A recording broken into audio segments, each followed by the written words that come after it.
Vanka by Anton Chekhov. This recording is brought to you by our website. If you want to read this story online or download its PDF file, please visit our website, learnenglish-new.com. Vanka Zhukov, a boy of 9 who had been for 3 months apprenticed to Alikin the shoemaker, was sitting up on Christmas Eve, waiting till his master and mistress and their workmen had gone to the midnight service. He took out of his master's cupboard a bottle of ink and a pen with a rusty nib, and spreading out a crumpled sheet of paper in front of him, began writing. Before forming the first letter, he several times looked round fearfully at the door and the windows, stole a glance at the dark icon, on both sides of which stretched shelves full of lasts, and heaved a broken sigh. The paper lay on the bench while he knelt before it. "Dear Grandfather, Konstantin Makharich," he wrote, "I am writing you a letter. I wish you a happy Christmas and all blessings from God Almighty. I have neither father nor mother. You are the only one left me." Vanka raised his eyes to the dark icon on which the light of his candle was reflected, and vividly recalled his grandfather, Konstantin Makharich, who was night watchman to a family called Suvarov. He was a thin but extraordinarily nimble and lively little old man of 65, with an everlastingly laughing face and drunken eyes. By day he slept in the servants' kitchen, or made jokes with the cooks. At night, wrapped in an ample sheepskin, he walked round grounds and tapped with this little mallet. Old Kashtanka, an eel, so called on account of his dark color and his long body like a weasel's, followed him with hanging heads. This eel was exceptionally polite and affectionate, and looked with equal kindness on strangers and his own masters, but had not a very good reputation. Under his politeness and meekness was hidden the most Jesuitical cunning. No one knew better how to creep up on occasion and snap at one's legs, to slip into the storeroom or steal a hen from a peasant. His hind legs had been nearly pulled off more than once. Twice he had been hanged. Every week he was thrashed till he was half dead, but he always revived. At this moment grandfather was, no doubt, standing at the gate, screwing up his eyes at the red windows of the church, stamping with his high felt boots, and joking with the servants. His little mallet was hanging on his belt. He was clasping his hands, shrugging with the cold, and, with an aged chuckle, pinching first the housemaid, then the cook. "How about a pinch of snuff?" he was saying, offering the woman his snuff-box. The woman would take a sniff and sneeze. Grandfather would be indescribably delighted, go off into a merry chuckle, and cry, "Tear it off, it has frozen on." They give the dogs a sniff or snuff too. Kashtanka sneezes, wriggles her head, and walks away offended. Eel does not sneeze from politeness, but wags his tail. And the weather is glorious. The air is still, fresh, and transparent. The night is dark, but one can see the whole village with its white roofs and coils of smoke coming from the chimneys, the trees silvered with hour frost and snow drifts, the whole sky spangled with gay twinkling stars, and the Milky Way is as distinct as though it had been washed and rubbed with snow for a holiday. Vanka sighed, dipped his pen, and went on writing. "And yesterday I had a wigging. The master pulled me out into the yard by my hair and whacked me with a boot stretcher because I accidentally fell asleep while I was rocking their brat in the cradle.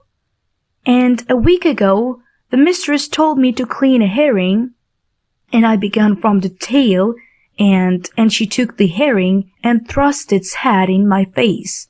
The workmen laugh at me and send me to the tavern for vodka and tell me to steal the master's cucumbers for them.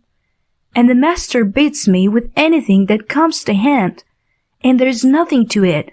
In the morning they give me bread, for dinner porridge, and in the evening bread again. But as for tea or soup, the master and mistress gobble it all up themselves. And I am put to sleep in the passage, and when their wretched brat cries, I get no sleep at all, but have to rock the cradle. Dear grandfather, show the divine mercy, take me away from here, home to the village. It's more than I can bear.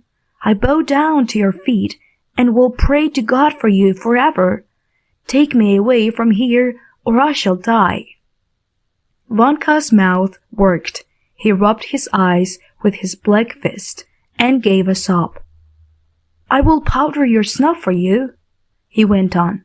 I will pray for you, and if I do anything you can thrash me like a citrus goat.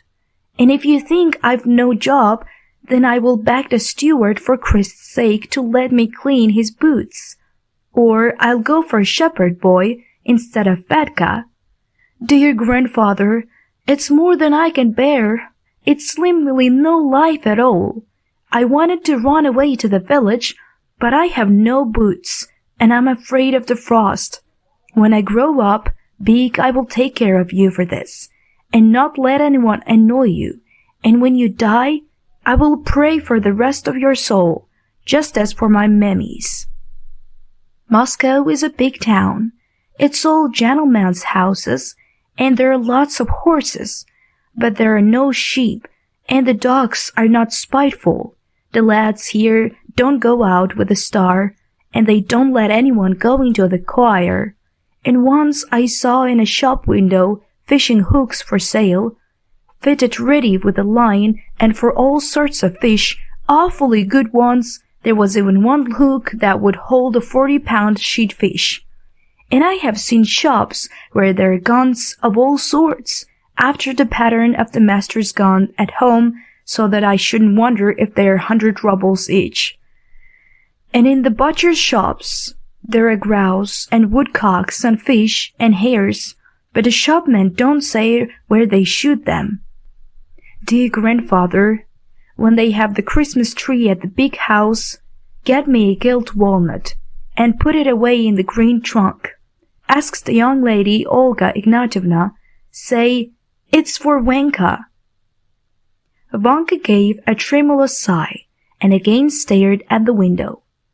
He remembered how his grandfather always went into the forest to get the Christmas tree for his master's family, and took his grandson with him. It was a merry time. Grandfather made a noise in his throat. The forest crackled with the frost, and looking at them, Vanka chortled too. Before chopping down the Christmas tree, Grandfather would smoke a pipe, slowly take a pinch of snuff, and laugh at frozen Vanka. The young fir trees, covered with hoar frost, stood motionless, waiting to see which of them was to die. Wherever one looked, a hare flew like an arrow over the snowdrifts. Grandfather could not refrain from shouting, "Hold him! Hold him! Hold him!" Ah, the bobtailed devil! When he had cut down the Christmas tree, Grandfather used to drag it to the big house, and there set to work to decorate it.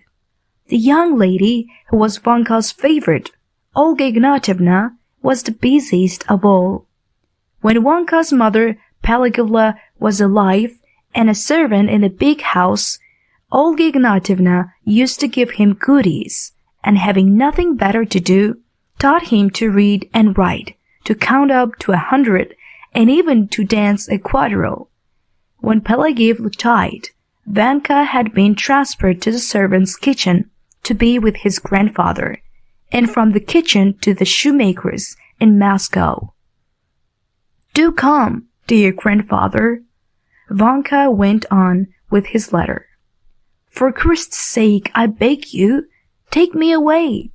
Have pity on an unhappy orphan like me. Here everyone knocks about, and I am fearfully hungry, and I can't tell you what misery it is. I am always crying. And the other day the master hit me on the head with a last, so that I fell down. My life is wretched, worse than any dog's. I send greetings to Alyona, One-Eyed Yegorka, and the coachman, and don't give my concertina to anyone. I remain, your grandson, Ivan Zhukov. Dear grandfather, do come. Vanka folded the sheet of writing paper twice and put it into an envelope he had bought the day before for a kopeck. After thinking a little, he dipped the pen and wrote the address. To grandfather in the village. Then he scratched his head, thought a little, and added, Konstantin Makharich, glad that he had not been prevented from writing. He put on his cap and without putting on his little greatcoat, ran out into the street as he was in his shirt. The shopman at the butcher's, whom he had questioned the day before, told him that the letters were put in post boxes, and from the boxes were carried about all over the earth in mail carts with drunken drivers and ringing bells. Vanka ran to the nearest post box and thrust the precious letter in the slit. An hour later, lulled by sweet hopes, he was sound asleep. He dreamed of the stove. On the stove was sitting his grandfather, swinging his bare legs and reading the letter to the cooks. By the stove was ill, wagging his tail.